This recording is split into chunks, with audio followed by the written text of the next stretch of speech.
بسم اللہ الرحمن الرحیم۔ السلام علیکم ورحمۃ اللہ وبرکاتہ۔ جرم آدم نے کیا نسل آدم کو سزا، کاٹتا ہوں زندگی پر جو میں نے بویا نہیں۔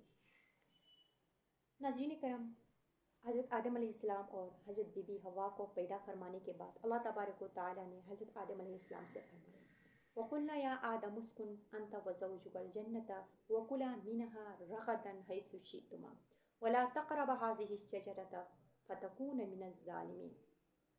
سورۃ البقرہ آیت نمبر 35۔ اور ہم نے کہا آدم سے، اے آدم، تم اور تمہاری بیوی بہشت میں رہو اور جہاں سے چاہو کھاؤ پیو، لیکن اس درخت کے قریب مت جانا ورنہ تم ہوں گے ظالموں میں سے۔ ناظرین کرام، بہت سے لوگوں کا اس بارے میں سوال ہوتا ہے کہ وہ کون سا درخت تھا جس کو قریب بھی جانے سے اللہ تبارک و تعالیٰ نے حضرت آدم علیہ السلام کو منع فرمایا ہے۔ تو اس بارے میں مختلف مفسرین کی مختلف آراء ہے۔ بعض علماء کے نزدیک یہ انگور کی بیل تھی، یہود کی رائے میں یہ گندم تھی، ابو المالک رحمۃ اللہ علیہ نے فرمایا کہ وہ کھجور کا درخت تھا، مجاہد رحمۃ اللہ علیہ کے مطابق وہ انجیر کا درخت تھا، جبکہ ابو العالیہ رحمۃ اللہ علیہ کا فرمان ہے کہ یہ کوئی ایسا درخت تھا اس کو کھانے سے قضاء حاجت کی ضرورت پیش آتی تھی، اور آپ لوگوں کو پتہ ہے کہ جنت پاک جگہ ہے، اس میں جو ہے قضاء حاجت مناسب نہیں ہے۔ لیکن اللہ تبارک و تعالیٰ نے قرآن پاک کے شروع سے لے کر آخر تک اس درخت کا کسی بھی جگہ تعین نہیں فرمایا ہے کہ یہ کون سا درخت ہے۔ بس صرف اللہ تبارک و تعالیٰ نے اتنا فرمایا ہے کہ حضرت آدم علیہ السلام کو مخاطب کر کے اللہ تبارک و تعالیٰ ارشاد فرماتا ہے وَلَا تَقْرَبَا هَٰذِهِ الشَّجَرَةَ، یعنی اس درخت کے قریب بھی مت جانا۔ درخت کا نام نہیں دیا فرمایا ہے اللہ تبارک و تعالیٰ نے، اس ارشاد میں نام نہیں لیا ہے، صرف اتنا فرمایا ہے کہ آپ نے اس درخت کے قریب بھی مت جانا ہے۔ ناظرین کرام، میں نے اپنی پچھلی ویڈیو میں آپ کو بتا دی تھی کہ حضرت آدم علیہ السلام کو جب اللہ تبارک و تعالیٰ نے بنایا تو فرشتوں سے فرمایا کہ آپ پہ آدم علیہ السلام کو سجدہ کرے، سب نے سجدہ کیے سوائے ابلیس کے۔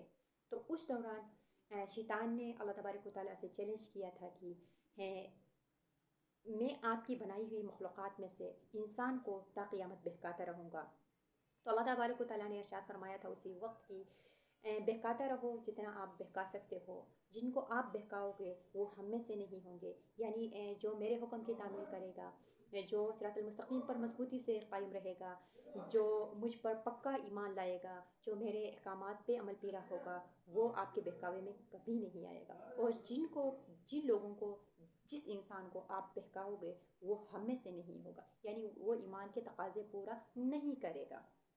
حضرت آدم علیہ السلام جنت میں اپنی بیوی کو لے کر اللہ تعالیٰ کے حکم کی تعمیل کرتے ہوئے رہ رہا تھا، تو شیطان نے ان کے دل میں طرح طرح کے وسوسے ڈالے کہ اللہ تبارک و تعالیٰ نے اس عظیم درخت کو آپ کو کھانے سے منع کیا ہے، اور بھی طرح طرح کے وسوسے شیطان نے حضرت آدم علیہ السلام اور ان کی بیوی کے دل میں ڈال دیے، اور اس درخت کے اچھا ہونے کا احساس ان کو دلایا کہ یہ جو ہے بہت اچھا درخت ہے، اس کا پھل جو ہے وہ بہت ہی میٹھا ہے، یہ مطلب طرح طرح کے وسوسے ڈالنے شروع کر دیے۔ اس کی طرف اشارہ کرتے ہوئے اللہ تبارک و تعالیٰ نے قرآن پاک میں سورہ اعراف آیت نمبر 20 میں ارشاد فرمایا ہے فَوَسْوَسَ لَهُمَا الشَّيْطَانُ لِيُبْدِيَ لَهُمَا مَا وُرِیَ عَنْهُمَا مِنْ سَوْآتِهِمَا وَقَالَ مَا نَهَاكُمَا رَبُّكُمَا عَنْ هَٰذِهِ الشَّجَرَةِ إِلَّا أَن تَكُونَا مَلَكَيْنِ أَوْ تَكُونَا مِنَ الْخَالِدِينَ۔ تو شیطان دونوں کو بہکاتا رہا تاکہ ان کے سطر کی چیزیں ان سے پوشیدہ تھی کھول دے، اور کہنے لگا تم کو تمہارے پروردگار نے اس درخت سے صرف اس لیے منع فرمایا ہے کہ تم فرشتے نہ بن جاؤ یا ہمیشہ کے لیے جیتے نہ رہو۔ ناظرین، صرف اتنا ہی نہیں بلکہ انہیں یقین دلانے کے لیے شیطان نے قسمیں بھی کھائے، جیسا کہ ارشاد ربانی ہے وَقَاسَمَهُمَا إِنِّي لَكُمَا لَمِنَ النَّاصِحِينَ، سورۃ الاعراف آیت نمبر 21۔ اس نے قسم کھا کر انہیں کہا کہ یقیناً میں تیرا خیر خواہ ہوں۔ دونوں نے اس درخت کا پھل کھا لیا تو ان پر ان کی شرمگاہیں ظاہر ہو گئی اور وہ اپنے بدنوں پر بہشت کے پتے چپکانے لگے۔ بہت سی کتابوں میں اس بات کا بھی ذکر ہے کہ جس نے اس درخت کے پھل کھانے کے لیے حضرت حوا علیہ السلام کو ترغیب دی وہ ایک خوبصورت قسم کا سام تھا۔ تو کہتے ہیں کہ حضرت حوا علیہ السلام نے سانپ کے کہنے پہ، سانپ کے بہکانے پہ پھل پہلے کھا لیا اور حضرت آدم علیہ السلام کو بھی کھلایا۔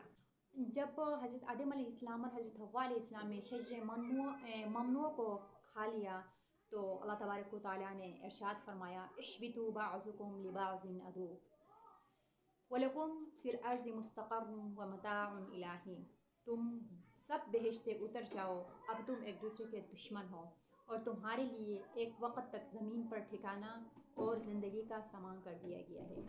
سورہ اعراف آیت نمبر 24۔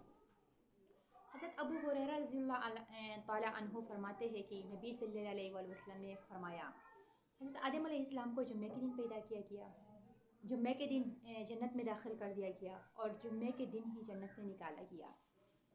یہ حدیث نمبر 4703 سنن ابی داؤد کی حدیث ہے۔ روایات کے مطابق حضرت آدم علیہ السلام کو کوہ صفا اور حضرت حوا علیہ السلام کو کوہ مروہ پر اتارا گیا۔ حضرت آدم علیہ السلام نے زمین پر سب سے پہلے جو کھانا کھایا وہ یہ تھا کہ حضرت جبریل علیہ السلام ان کے پاس گندم کے ساتھ دانے لائے۔ حضرت آدم علیہ السلام نے فرمایا کہ یہ کیا ہے؟ تو جبریل نے جواب دیا کہ اسی درخت کا پھل ہے جس کو آپ کو منع کیا گیا تھا لیکن آپ نے کھا لیا تھا۔ تو اس پر حضرت آدم علیہ السلام نے کہا کہ اس کا میں کیا کروں؟ تو حضرت جبریل علیہ السلام آدم سے فرماتے ہیں کہ اسے بو دیجیے۔ انہوں نے بو دیے، فصل آنے پر کٹائی کی، دانے صاف کر کے دانے صاف کرنے کے بعد جو ہے وہ پیسے، آٹے سے روٹی بنائی۔ اس طرح مشقت اور محنت سے حضرت آدم علیہ السلام نے پیٹ پالنا شروع کیے۔ تو اللہ تبارک و تعالیٰ نے جیسا کہا تھا ویسا ہی ہو گیا۔ فَلَا يُخْرِجَنَّكُمَا مِنَ الْجَنَّةِ فَتَشْقَىٰ، سورہ طٰہٰ آیت نمبر 117۔ ترجمہ اس کا یہ ہے کہ سو نہ نکلوا دے تم کو جنت سے اور تم مشقت اٹھاؤ اور تکلیف میں پڑ جاؤ۔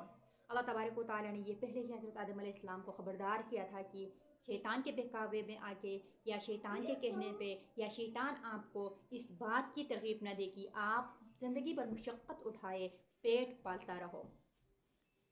ناظرین، میری اس طرح کی ویڈیوز دیکھنے کے لیے آپ میرے چینل کو سبسکرائب کریں اور ساتھ میں دیے بیل آئیکن کو پریس کریں تاکہ میری ہر نئی آنے والی ویڈیو آپ تک سب سے پہلے پہنچ سکے۔ اللہ حافظ۔